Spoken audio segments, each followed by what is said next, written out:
Hi, and welcome to the Cybersecurity Insider. My name is Igal Behar. I'm your host for today's podcast. Um, so today I'm going to talk about the challenges for year 2023, cybersecurity challenges for 2023. Yes, we are already in the almost middle of the year, but it's always good to know what is upcoming to you and help you to prepare.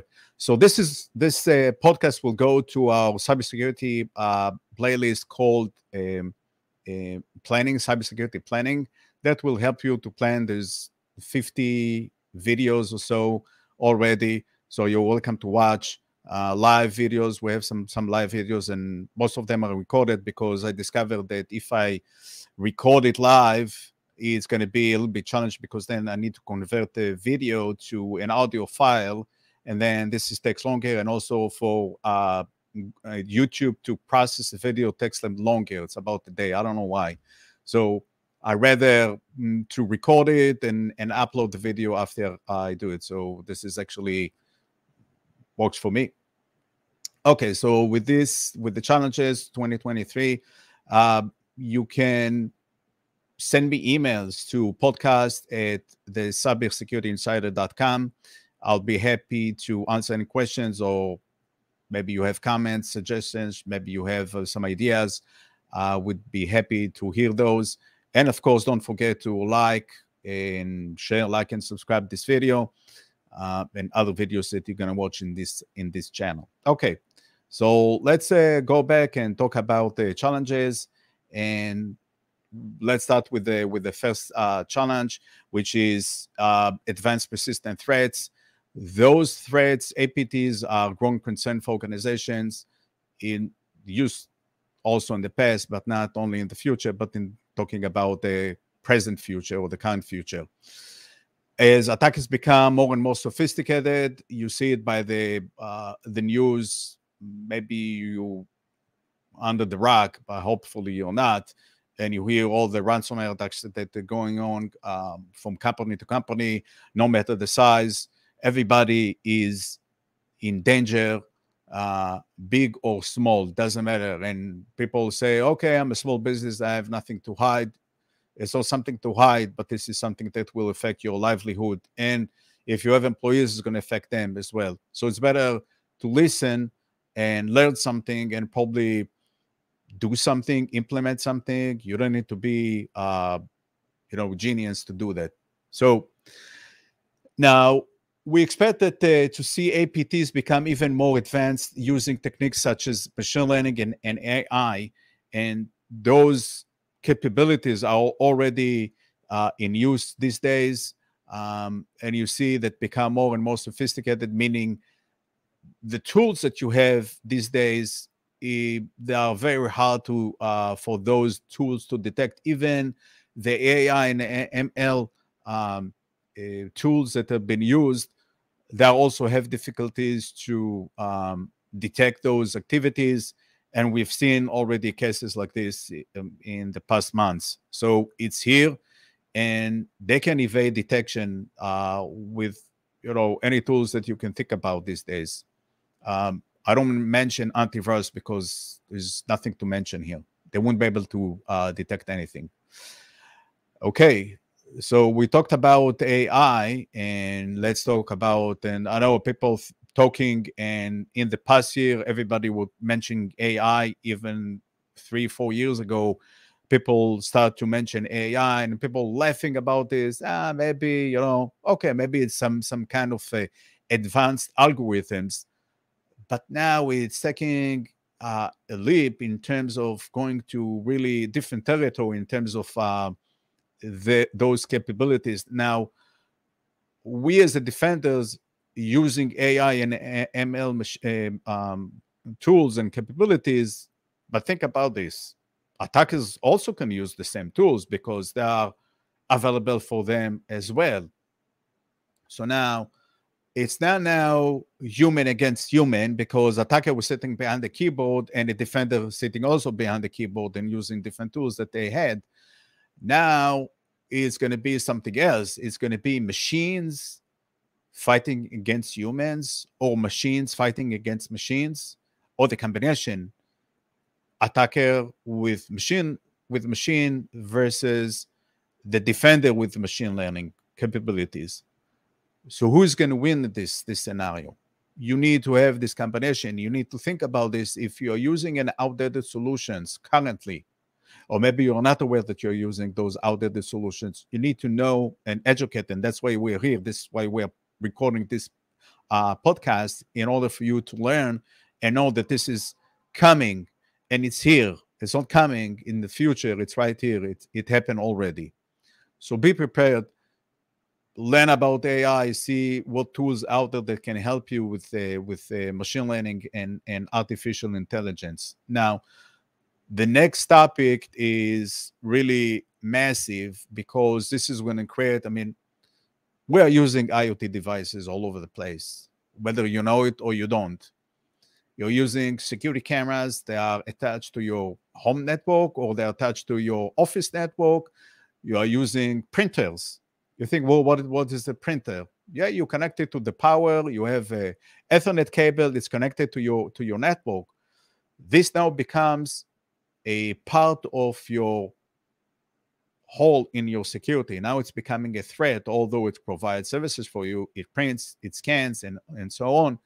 But those devices bring more threats, because now they are opening the profile attack, and now attackers have a better way to attack. If you think about it, if you come from the military, and I've been in military service for 3 years, I can tell you that every time we came to attack scenario, we used to come in a smallest profile you can come, and right before you attack, you do this maneuver, and then you can open all the machine guns and make the attack on the other side.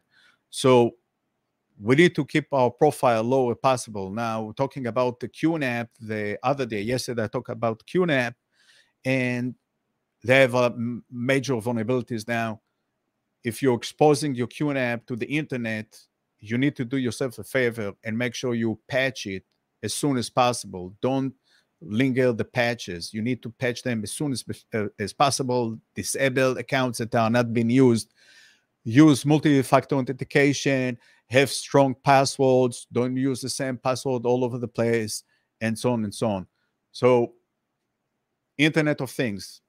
Your car is Internet of Things, because it's also, if you're using Tesla or you're using a different supplier, you need to get ready for upcoming attacks. And this brings me to cloud security. Cloud security. Okay, if you've been watching me for a while, you know that I'm not such a favor of cloud in general, because if I compare it cloud, and there's a lot of ideas, people say, there has been attacks also for systems on-prem. I agree with that. Yeah, maybe you are not exactly configuring your network very well. Absolutely. Cloud also.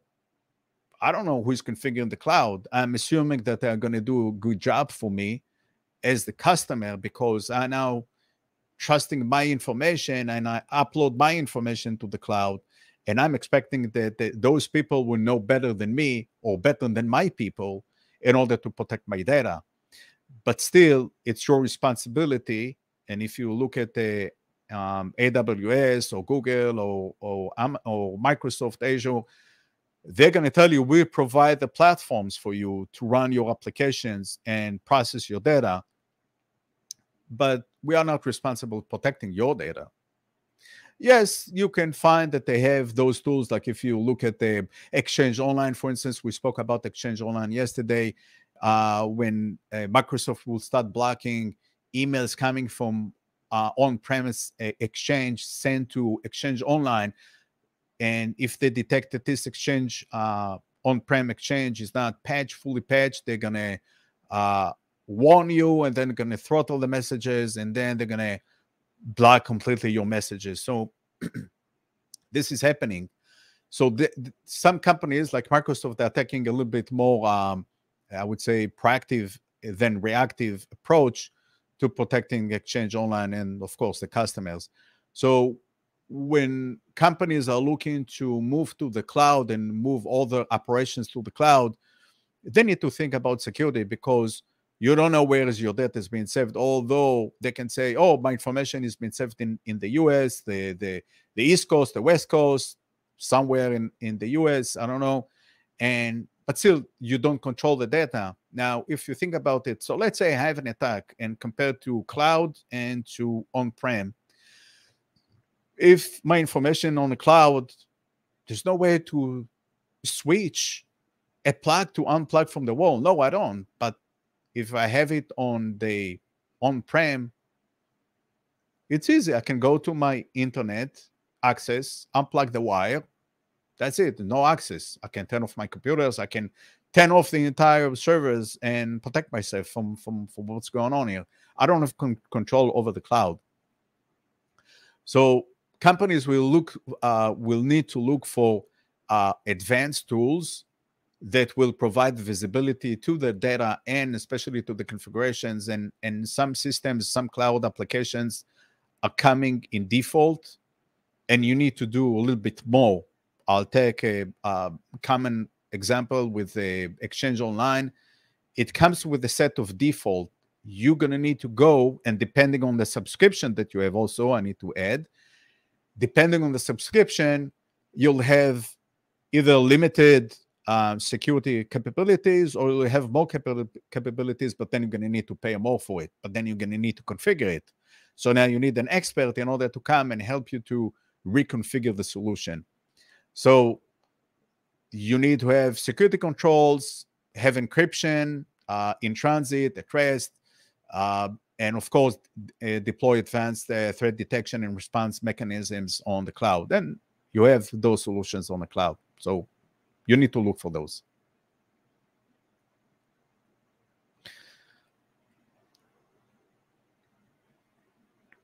So let's move to the next topic, ransomware.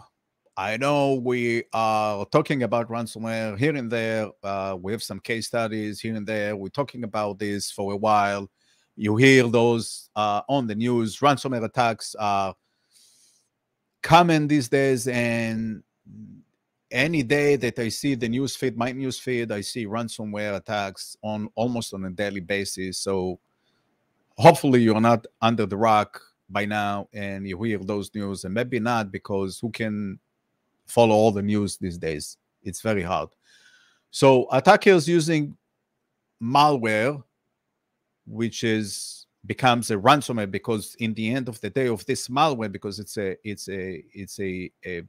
special software, that what it does, it uses a key to encrypt the data, and then in order to get your data, you need to pay them in Bitcoins or other cryptocurrency in order to get the key to decrypt the data.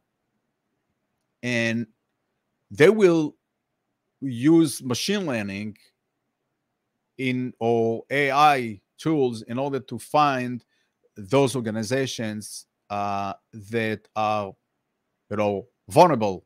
And a few weeks ago, I visited the customer to prepare for them to a regulation, which is another topic.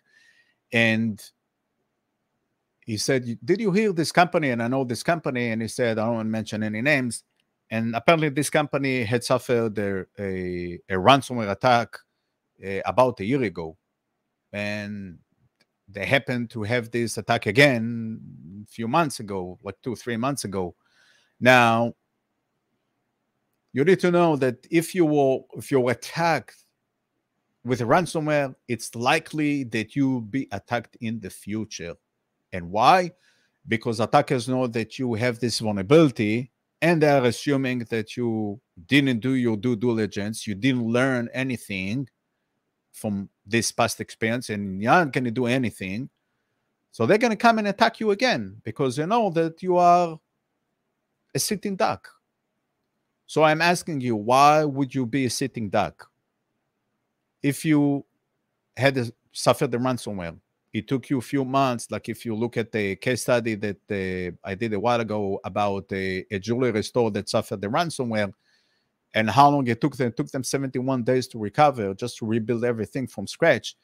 It's a huge loss for any business. So why would you put yourself under this risk? It's better to have some tools, have a good backup, change passwords, do something, just do something, install patches, do risk assessment, vulnerability assessment, anything that you can do just to make sure that you know where is your weakest link and do something about it. So they're going to use the ransomware attacks because it's easy to do. They're going to use whatever they can in order, let's say, sending an email with an attachment, without attachment, just a link, use social media. Anything can go these days. Be aware, and of course, train your employees to detect those phishing attacks. You know, these days you see more credentials attacks. Hackers are trying to collect the credentials.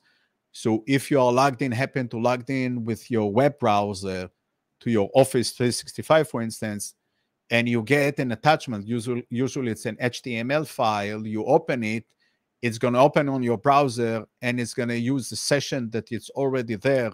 They don't need to know your username and password, because now they have a session, the session cookie, and they can use they can use this session cookie in order to connect to your account. So this is easy to get done. So be aware to those scenarios. So I'm actually coming to an end. Talk about the conclusion. So in conclusion, the cybersecurity challenges that organizations will face in 2023 are diverse and complex, with cyber threats continuing to evolve at an unprecedented pace. To protect their network and data, organizations will need to invest in advanced security technologies such as artificial intelligence and machine learning capabilities, as well as stronger IoT, cloud, and ransomware defenses. I forgot to mention backup. Did I mention backup? A good backup? Make sure you have a few backups in different locations. It's better to have something than not having anything. Look again at the ransomware attack, the case study that I did. And of course, those will help you to protect yourself from those advanced attacks in 2023 and beyond that in 2024. So with that, I'm ending this podcast. Don't forget, you can send me an email to podcast@ThecybersecurityInsider.com, podcast@ThecybersecurityInsider.com. Send me any questions you have. Maybe you have a topic that you want me to go in depth on it, or maybe you have some comments for me. Everything is welcome. And of course, share, like, and subscribe this video. Thank you for watching, everyone. I'm your host, Igal Behar, the Cybersecurity Insider. Thank you. Have a great day.